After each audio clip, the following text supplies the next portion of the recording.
August 16 na magsimulang magkaroon ng mga sintomas ng Mpox ang isang lalaking 37 anyos mula Quezon City. Makalipas ang 6 na araw, inadmit na siya sa ospital. Sa kakinuhanan ng specimen na dinala sa RITM para itest. August 26, lumabas ang resulta.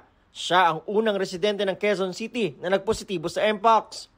Ayon sa Quezon City Health Department Epidemiology and Surveillance Division, may local travel history ang pasyente na naka-admit ngayon sa San Lazaro Hospital. Minomonitor na raw ng QCLGU ang 15 nakasalamuhan na pasyente. Ang 5 ay patuloy na nagpapagaling. Dahil skin-to-skin contact ang paraan ng pagkahawa ng Mpox, dapat na nga ba ulit magkaroon ng social distancing para maiwasan ang pagkalat tulad ng COVID-19? Hindi natin nakikita ang pangangailangan ng social distancing. Airborne si COVID-19. Si Mpox is skin to skin.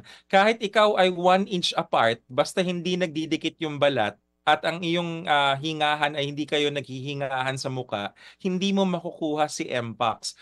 Iwasan daw muna ngayon ng beso-beso. Talagang lalapit mo talagang ilong mo tsaka yung bibig tsaka yung pisngi sa pisngi. So, skin to skin ka na, naghingahan ka pa. Paano naman yung mga pasahero sa MRT, bus at jeep na magkakatabi?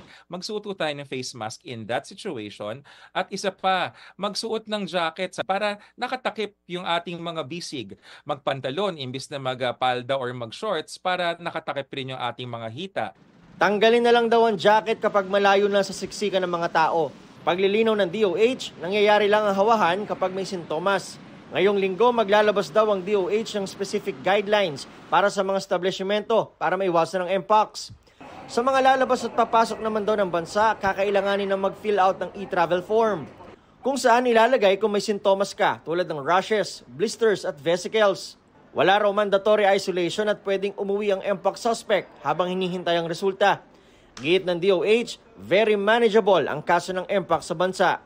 Para sa GMA Integrated News, Nico Wahe, nakatutok 24 oras. Mga kapuso, patuloy na tumutok sa mga balita. Mag-subscribe sa GMA Integrated News sa YouTube. Sa mga kapuso abroad, samahan niyo kami sa GMA Pinoy TV at www.gmanews.tv.